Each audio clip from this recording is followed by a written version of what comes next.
Setiap perusahaan pasti menginginkan sumber daya manusia yang terbaik untuk menjadi bagian dari mereka. Namun, tak jarang perusahaan justru memperoleh sumber daya manusia yang tidak sesuai antara kompetensi dengan pekerjaan yang ia emban. Terdapat beberapa faktor yang mempengaruhi, di antaranya adalah proses seleksi dan interview. Proses seleksi dan interview merupakan hal terpenting dalam memperoleh informasi dari calon karyawan untuk menyesuaikan kompetensi yang dibutuhkan oleh perusahaan. Maka dibutuhkan sebuah upaya atau metode yang tepat untuk memperoleh sumber daya manusia yang sesuai dengan kebutuhan perusahaan.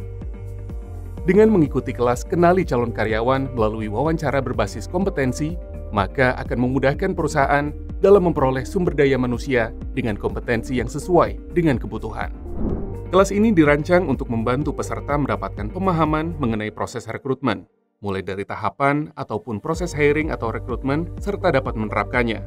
Mengurutkan tahapan dari interview sebelum hingga setelah melaksanakan interview, konsep dan kelebihan kompetensi-based interview, gambaran umum tentang konsep kompetensi, metode STAR dalam proses wawancara, serta mampu menjelaskan kesalahan umum dalam proses interview. Sehingga sumber daya manusia yang nantinya akan menjadi bagian di perusahaan Anda memiliki kompetensi yang sesuai dengan kebutuhan perusahaan. Kenali dan cari tahu kompetensi calon karyawan Anda agar sesuai dengan kebutuhan perusahaan dengan mengikuti kelas Kenali Calon Karyawan melalui wawancara berbasis kompetensi.